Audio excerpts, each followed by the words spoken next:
नमस्कार दोस्तों एक तरफ हम देखते हैं कि चाइना पूरी वर्ल्ड में इकोनॉमिकली और पॉलिटिकली स्ट्रांग होता जा रहा है। वहीं दूसरी तरफ बहुत सारे कंट्रीज़ के साथ जैसे इंडिया, यूएसए के साथ उसके रिलेशनशिप काफ़ी बिटर होते जा रहे हैं। यूएसए के साथ उसकी एक ट्रेड वॉर भी चल रही है।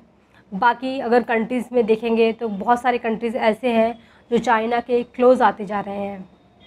1 अक्टूबर को हसन रूहानी, जो कि ईरान के प्रेसिडेंट हैं, उन्होंने डिक्लेयर किया कि वो चाइना के साथ एक अग्रीमेंट करने जा रहे हैं। महीनों से दोनों देशों के बीच में 25 साल का एक स्ट्रैटेजिक पार्टनरशिप के बारे में डिस्कशंस चल रहे हैं, पर इसकी कोई भी डिटेल बाहर नहीं आई है। अग्रीमेंट का एक ड्राफ्ट लीक हुआ है और उसमें बताया गया है कि चाइना रोड्स, पोर्ट, टेलीकॉम और न्यूक्लियर एनर्जी में इन्वेस्ट करेगा। अग्रीमेंट से चाइना को ईरान की जो ऑयल इंडस्ट्री है उसमें स्टेक्स मिलेंगे और वहाँ के जो फिनिश्ड गुड्स होंगे चाइना के, उसके लिए एक मार्केट मिलेगा।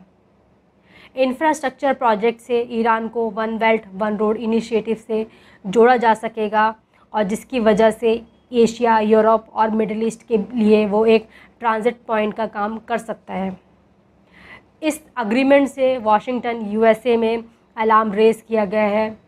काफ़ी लोग मानते हैं कि ये जो एग्रीमेंट है रीजन में अनस्टेबिलिटी ला सकता है, पर क्योंकि बहुत सारी डिटेल्स इसके बारे में बाहर नहीं आई हैं, इस एग्रीमेंट के बारे में, तो कुछ भी इस सिचुएशन के बारे में कहा नहीं जा सकता है। वहीं हम देखेंगे कि ईरान की सिचुएशन इस टाइम पे काफ़ी ख़राब चल रही है।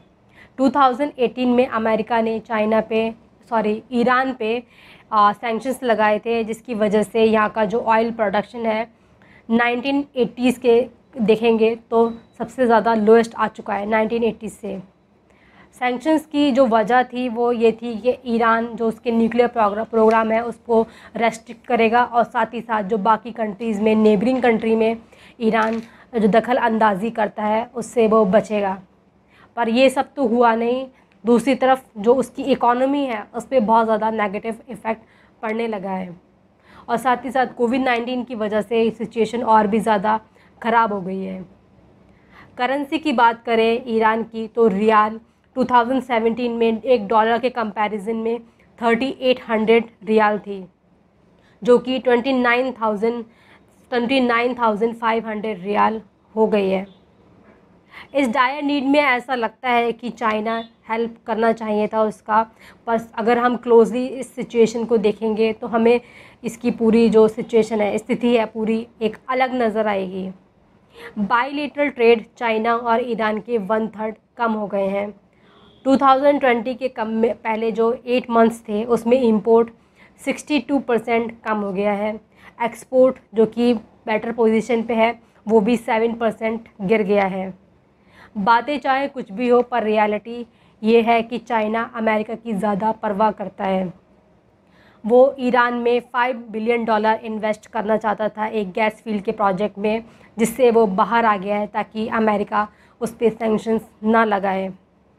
चाइना के जो मोस्ट वैल्यूड कस्टमर्स हैं वो रिच गल्फ़ कंट्रीज़ हैं। बदले में वो कंट्रीज़ ईरान के साथ चाइना के रिलेशनशिप को सह लेते हैं, टॉलरेट कर लेते हैं। जैसे जून के महीने में चाइना ने इंटरनेशनल एटॉमिक एनर्जी एजेंसी ये एक रेजोल्यूशन पास करने वाली थी उसके अगेंस्ट में, ईरान के अगेंस्ट में, ताकि वो ईरान उसकी न्यूक्लियर जो फैसिलिटीज़ है उसको इंस्पेक्शन कराने के लिए अलाउ करे। इस रेजोल्यूशन के अगेंस्ट चाइना ने वोट किया था और बाकी गल्फ़ कंट्रीज़ को कोई भी बहुत ज़्यादा इफ़ेक्ट नहीं पड़ा था।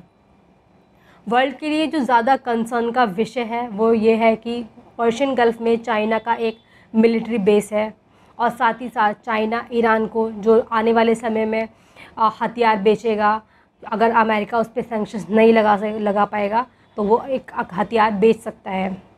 ये वर्ल्ड के लिए बहुत ज़्यादा कंसर्न का विषय हो सकता है। इन सारी सिचुएशंस को देखने से ऐसा हम बोल सकते हैं कि चाइना के साथ जो ईरान के रिलेशनशिप है वो ईरान के लिए एक लाइफलाइन की तरह है, पर चाइना के लिए वो एक शतरंज के मोहरे की तरह नज़र आता है ईरान। ये था टॉपिक के बारे में। अगर आपको वीडियो ये अच्छा लगता है तो इसे लाइक कर सकते हैं, शेयर कर सकते हैं, चैनल को सब्सक्राइब कर सकते हैं। Thank you.